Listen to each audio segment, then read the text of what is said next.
Good morning, all my UVs. This is your girl, Mia C. I just was browsing through and I felt like I need to tell you guys a little bit more about the Starbucks thing that's going on now. It seems like they're trying to train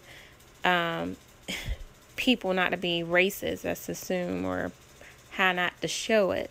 But basically what they're saying, and they came to the agreement with the two black men that were forcibly removed from the facilities after being asked can they use the bathroom.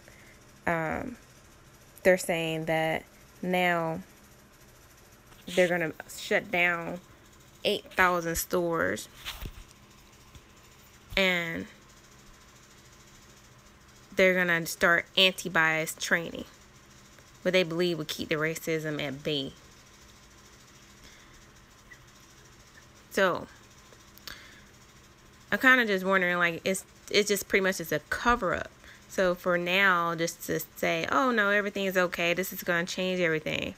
But how much will it change is the thought process that's going on right now. Even though the two black men may have came up to an agreement with this, and what they're pretty much saying is after the arrest in Philadelphia last month, the coffee chain leader apologized for the two men, but also reached out to activists and experts in the bias training to put together a curriculum for its 175,000 workers. Now, I already read ahead on some of this, so guys, it's basically saying that they're going to be supported, and also from what's being said, it's going to, if they take the support, of course, Walmart and Target is more willing to help with the racist bias training, and they plan to expand their training. So the Nordstrom, I don't shop there anyway, has said it's planning to enhance this training after issuing an apology to the 3 black teenagers in Missouri who employees falsely accused of shoplifting. Okay, now you guys may have your own opinions, and please state them if you have something you want to say, but I felt like we should bring this to the forefront, and I've just spoke with this on my mind. After getting everything else together, and want to bring this up. I can't believe they just want to try to train the employees not to do this. Well, you should really try to make it on a resume. I would pretty much say, like, what do these people not want? Because, I mean, covering up, they're only going to hold it in for so long before they bust out with the whole thing again. Who says this is, how long is this going to last is what I want to know. But I don't go to these places anyway. Starbucks is not on my list. Don't go to Nordstrom. Don't really care about their trainings. I mean, I appreciate the great change they're trying to start and try to come to the forefront and realizing they were wrong. And I'm glad they could come to an agreement with the two gentlemen on what needs to be taken. So now, as you can see, it does say that had put a spotlight on little known world on conscious bias training, but unknown is nothing that has been unknown. This racism has been going on for quite some time. many years, people. But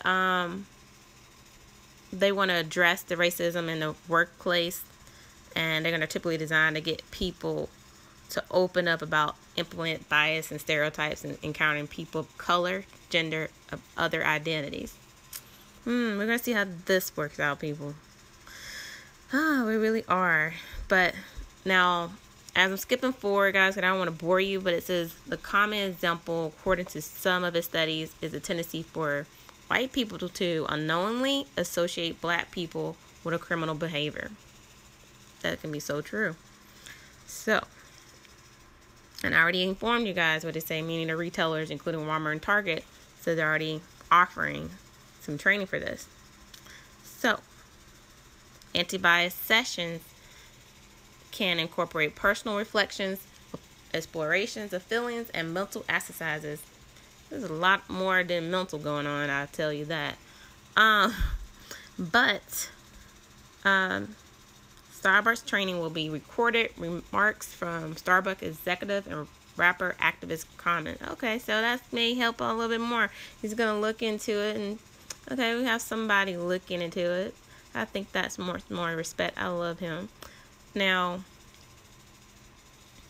the employees will move into a real honest exploration of bias where in small groups they share how the issue comes up in their daily work life. Like, what make them think they have the authority to tell somebody where they can and can't go? What kind of law, rule, or like that should be even in type of a big establishment like this making this much money? That was the dumbest thought ever. I'm like, wait a minute, this taking us back instead of moving forward.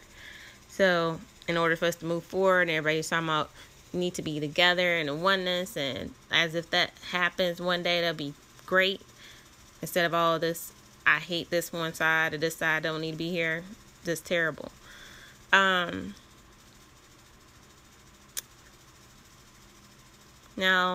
the NAACP Legal Defense and Education Fund and the Perception Institute and other social advocacy groups Tuesday 4-hour session will give workers a primer on the history of civil rights from the 1960s to present day, and workers will also view a short documentary film.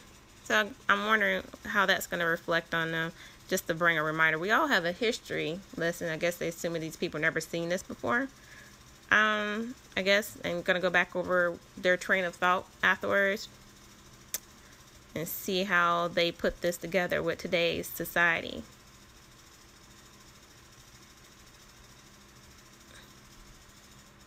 So now they're doing workshop training pretty much for mental exercises to show participants how bias creeps into situations.